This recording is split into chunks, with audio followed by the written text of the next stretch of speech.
A continuación, la subsecretaria Marta Delgado.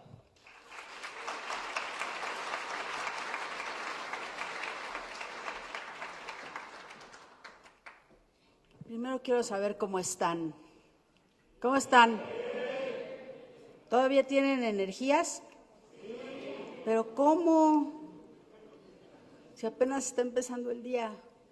Qué bueno que tienen energías, porque hoy es un día realmente para celebrar. En la Cancillería me estaba preguntando el vicepresidente si había existido un modelo de Naciones Unidas. Yo me imagino que sí, pero para nosotros, independientemente de ese dato, que creo que deberíamos averiguar, es un día especial.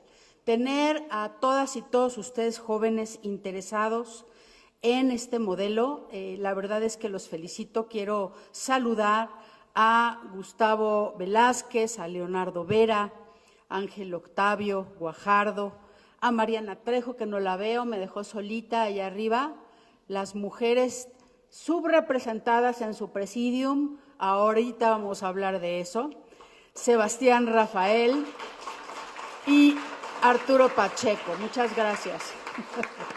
¿Cómo están?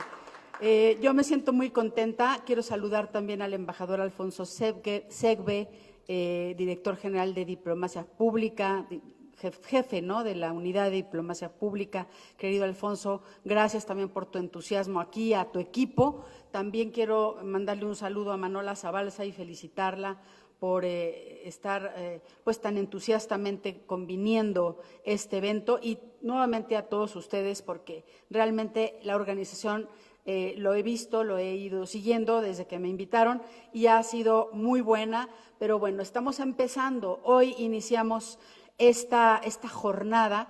Van a ser un par de días de trabajo que yo espero que ustedes, lo han dicho aquí los oradores, disfruten. Obvio, yo creo que el disfrute es parte inherente de cualquier actividad que tiene uno que tener en la vida. El trabajo, los hobbies, la familia, cualquier cosa que realicemos, tiene que ser así, porque es la mejor manera como pueden salir bien las cosas. Y yo estoy segura que ustedes van a tener una apertura de mente y van a abrir en su mundo muchas cosas que a lo mejor están ahorita en su visión, pero a lo mejor no. Quiero decirles que parte de su futuro, de algunos de ustedes, esté en el día de hoy en este tipo de modelos. Como un buen ejemplo, quiero presentar a mi jefa de oficina, Adriana Caballero. Ella es egresada de un modelo de Naciones Unidas de este tipo, y ella es ahora la jefa de oficina de mi subsecretaría. Te doy un aplauso y un reconocimiento.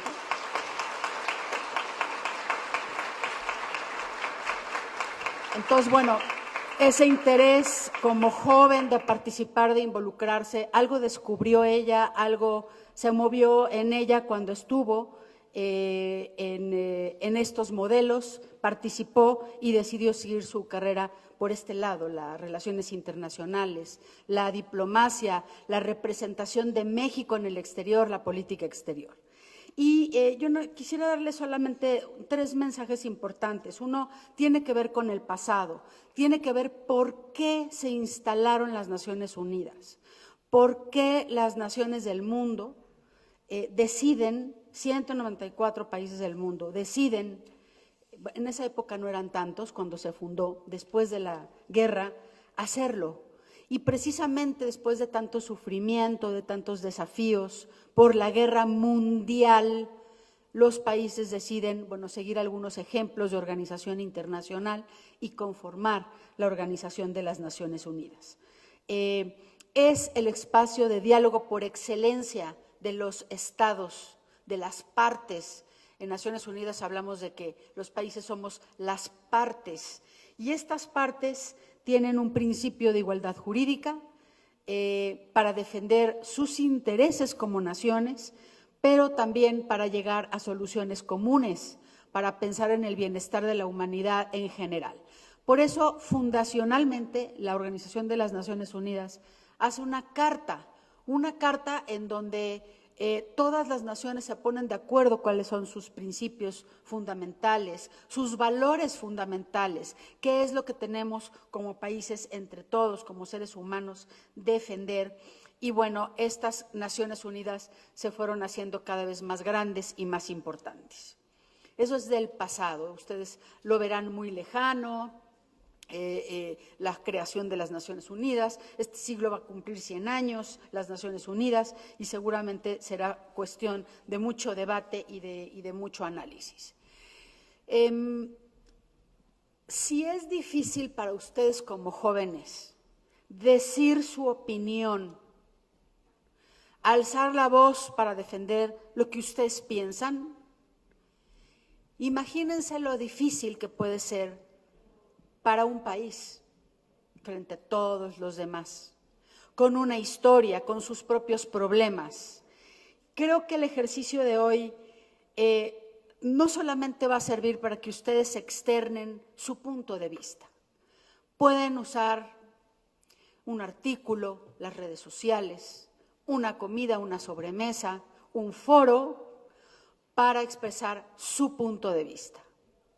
El chiste no es nada más tenerlo, hacerse un punto de vista, una opinión, una manera de ver algo. ¿Con base en qué? En sus estudios, en sus valores, en su educación, pero llevados a la defensa primeramente de su país. A veces tu país no piensa como tú. Y muchísimas veces los demás países no piensan como tu país. Y entonces, ¿cómo le hacemos? Hoy lo van a ver. ¿Cómo se hace?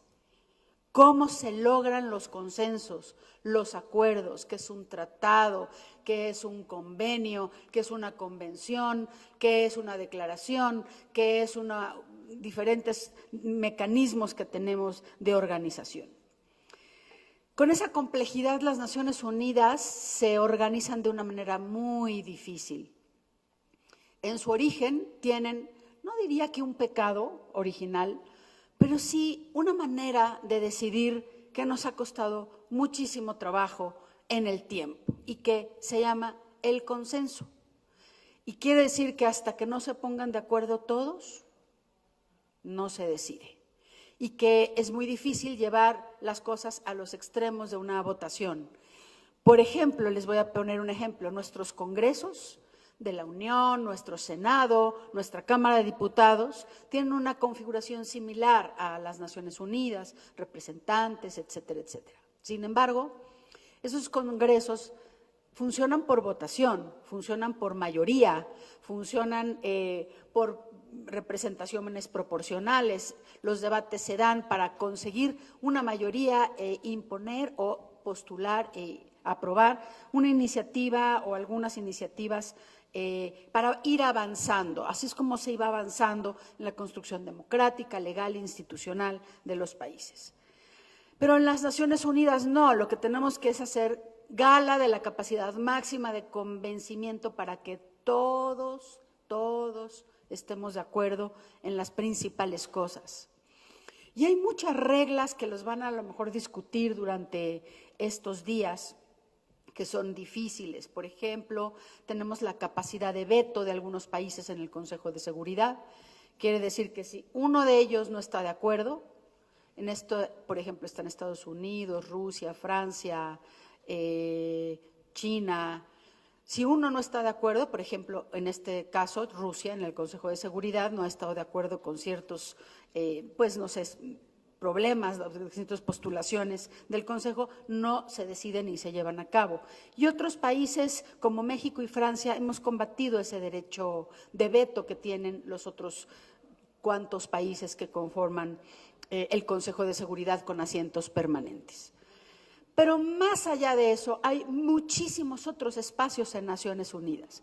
Son quizás menos rígidos, también se dan las votaciones y nos debatimos muchísimas cosas, desde quienes representan a los países en determinados comités, Estoy orgullosa de decirles que México, en el momento actual, durante los últimos 4 años de la administración, hemos presentado 170 candidaturas de mexicanos o mexicanas o como país a puestos en las Naciones Unidas. Hemos ganado 168 de los 170. Hemos sido exitosos.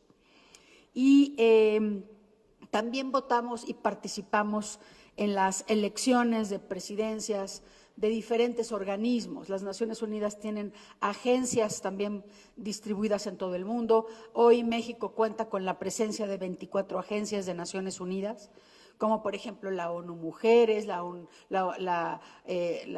Organización de Población, la Organización del Hábitat, de las Naciones Unidas del Hábitat, o sea, 27 diferentes agencias de las Naciones Unidas trabajan en México. Somos uno de los países más multilaterales del mundo. México es un país que participa en todo absolutamente, es un país sumamente activo y es un país sumamente respetado en el mundo por su opinión y su presencia internacional. El canciller Marcelo Ebrard ha tenido varias iniciativas internacionales dentro de las Naciones Unidas que han llamado mucho la atención. Por ejemplo, la tercera participación en la historia de México en el Consejo de las Naciones Unidas, que culminó el 31 de diciembre pasado. Por ejemplo, el lanzamiento de nuestra política exterior feminista. Somos uno de los únicos países del mundo, poquitos, que Ebrard lo expresó en las Naciones Unidas, tenemos una política exterior feminista, tendremos ocasión de platicar de ella durante las mesas. México también ha sido un país que ha llevado el tema de las armas desde su origen, desde las armas nucleares hasta hoy, las armas pequeñas, medianas y ligeras, a los debates más amplios en Naciones Unidas. México fue sede del Tratado de Tlatelolco, que prohíbe el uso y la fabricación de armas nucleares en la región de América Latina y el Caribe. Eso nunca lo ha logrado ninguna otra región en el mundo y desafortunadamente tenemos décadas tratándolo de hacer a nivel global y no se ha conseguido, pero se consiguió aquí en México y aquí tenemos la sede de este tratado. Y así, México, la verdad es que es un país que todo mundo consulta, quiere saber su opinión, es importante. Tenemos un peso diplomático, tenemos una consistencia histórica, porque tenemos el servicio público, el servicio exterior mexicano más antiguo del país. Es el que tenemos en relaciones exteriores. Dicho esto, la empresa o el reto que tienen hoy es grande porque ustedes van a discutir cómo resolver los grandes problemas de la humanidad. Imagínense cuando el canciller me propuso ser subsecretaria para Asuntos Multilaterales y Derechos Humanos. Yo dije, voy a representar a México para resolver los grandes problemas de la humanidad. Se oye muy grande, ¿no? Se oye inmensamente importante, y lo es. Pero esto se hace con un conjunto de personas, con un conjunto de misiones diplomáticas, con un conjunto de opiniones. ¿Ustedes saben cómo da México una opinión en las Naciones Unidas? No me siento a escribir un discurso yo en mi escritorio.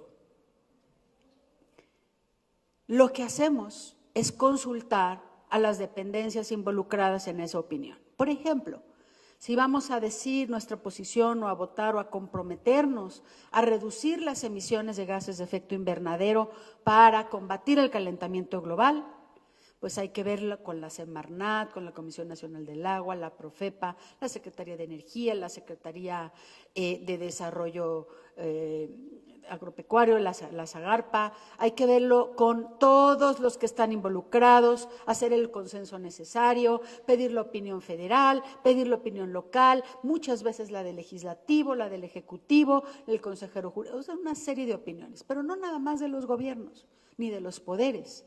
La Secretaría organiza consultas públicas. ¿Qué opina la sociedad civil? Las ONGs, los activistas ambientalistas. ¿Qué opinan los académicos? Leemos los medios, cómo está el tema en la opinión pública. ¿Qué opina el sector privado de ciertos intereses que eventualmente se afecten por este o por muchos otros convenios? De todo eso tenemos que sacar un posicionamiento una decisión. El canciller Ebrard, el presidente conversan y deciden si nos adherimos con esos elementos o no, a las convenciones, a los tratados, a los votos, a las comunicaciones nacionales, a los compromisos, en este caso, por ejemplo, de reducción de emisiones, los compromisos de guerra, los compromisos para mandar operaciones militares de paz a otros países, para incorporar a las Fuerzas Armadas a algunas misiones de mantenimiento de la paz en regiones del mundo. O recientemente, por ejemplo, para no hacer cosas también. ¿Qué México no hace, por ejemplo? Somos muy reacios a expulsar países de comités. México votó en contra de que se expulsara Rusia del CODH, del Consejo de Derechos Humanos. Todos los demás países, como 190 o más, votaron a favor. Nosotros fuimos el único que no. Lo malo es que ahorita ya no tenemos cómo llamar a cuentas a ese país de lo que está ocurriendo, y eso es lo que pasa con estos temas. Entonces, México, al final del día, por ejemplo, también nos hemos opuesto pues, a unos expulsiones, ¿no?, de Venezuela, de la OEA y así. ¿Qué es lo que pasa? Que hoy México es la sede de los diálogos entre la oposición y el gobierno de Venezuela. Entonces, México, ¿qué rol juega? México juega un rol. Sí tenemos la no intervención, nuestro principio también es la soberanía, la libertad de cada país de determinar sus procesos para decidir sus tomas de decisiones de sus gobiernos, pero México se ha convertido en un referente de la mediación. Hay países que lo hacen de un modo, México quiere ser un puente y quiere que las Naciones Unidas tengan éxito. Quiero terminar este mensaje con una alerta. Fíjense ustedes que también las Naciones Unidas, es muy romántico, ¿no?, estar luchando por la paz del mundo, para que el mundo no se caliente y nos hundamos y los huracanes terminen con las islas, los países, pequeños países insulares. Todo esto tiene mucho que ver con las políticas públicas a nivel local. Marcelo Ebrard ha sido el primer canciller de la República en la historia que le ha apostado a una internacionalización de las ciudades, y por eso también ostentamos la presidencia, la primera presidencia en la historia de la ONU Habitat. Estamos interesados en que también la diplomacia se haga en las ciudades y que las ciudades del mundo compartan sus políticas públicas de movilidad, contaminación, basura, acceso a los bienes públicos, porque también eso son aspectos que podemos compartir. La Agenda 2030, que es la hoja de ruta de las Naciones Unidas para el desarrollo, que es muy buena, la vamos a discutir también en las mesas, da cuenta de que muchas de estas acciones para cambiar el mundo no están en el Consejo de Seguridad y en la Asamblea General, ni siquiera en las convenciones ni en las conferencias de las partes. Están en las políticas públicas a nivel local. Muchos de ustedes a lo mejor estarán trabajando algún día en una ciudad, en un municipio, en un estado. No solamente tenemos el futuro de estas discusiones a nivel de las Naciones Unidas. Es importante que lo aterricemos, los aprendizajes, también a nivel local. Y decirles que la ONU necesita de ustedes, muchísimo. No se imaginan a veces qué riesgo corre la ONU de ser una organización que ya no sirva. Es importante que lo mencione porque estamos aquí, qué padre la ONU. No, a veces no sirve. Tenemos que reformar esta institución y solamente la podemos reformar si entendemos la manera como opera y los problemas como los van a discutir hoy en las mesas, cómo puede evolucionar diferente la forma de decisiones en las Naciones Unidas y, por supuesto, cómo podemos hacer para que sea más práctica y más ágil. Como el elefante que es, la ONU se ha anquilosado, las Naciones Unidas se han burocratizado, es un organismo que puede llegar a ser muy caro, inversión de tiempo de nosotros, de todos los países, enormes, porque como hablan todos, los discursos ya no los oímos, hay que modernizarla también. Ayúdenme a pensar cómo proponer eso. Ustedes saben que para una asamblea, todos los países hablamos, 3 minutos, 5 minutos, a veces te cortan el reloj o no, hay diferentes reglas, en 6 idiomas oficiales, pero en lo que hablan ahí, los que hablan, estamos trabajando por otro lado, porque ya los discursos, uno tras otro, tras otro, tras otro, y un evento tras otro, verdaderamente dejan de tener un significado, hay un ruido ambiente de gente hablando que ha dejado de ser eficaz para realmente responder a las necesidades, a los problemas que tenemos. Como un ejemplo, les quiero poner la pandemia. La pandemia es un problema del mundo, fue un problema global. Teníamos toda la infraestructura necesaria de expertos institucionales, legislaciones, fondos, para que este problema pudiera revertirse con la urgencia que necesitábamos para evitar contagios, muertes y expansión acelerada. Y es importante que ustedes sepan que no lo fuimos capaces de hacer. Con esas instituciones, con esas reglas, con esas formas, tenemos que hacer nuevas. Los países nos vimos orillados a empezar a hacer nuestros, o sea, hicimos un mecanismo internacional, el COVAX, y todos nos vimos orillados a utilizar otras estrategias, porque eso no nos funcionó. Claro, nos cayó de sorpresa, sí, pero no debió, porque las Naciones Unidas, ¿ustedes creen que no sabemos que iba a haber una pandemia? No sabíamos que iba a ser de COVID, pero la respuesta inmediata a una pandemia debió haber sido una de las cosas pues, que tendríamos que tener más aceitadas, no las tuvimos. La guerra actual que hay, también hay como que una gran consternación por la guerra de Ucrania, es muy difícil, muy fuerte, pero no creo que es la única guerra que hay. Tenemos 30 y pico guerras en curso, ¿por qué no nos enteramos más que de una? Tengamos cuidado también cómo leemos los medios, cómo vemos las redes. Ayúdenos a innovar, a ver las cosas ahora frescamente. Imagínense tantos años, décadas de estarlas viendo de una manera tan, no sé, tan lineal, tan rígida. Esta organización necesita de los jóvenes, urgentemente. Así que pónganse a trabajar. Muchas gracias.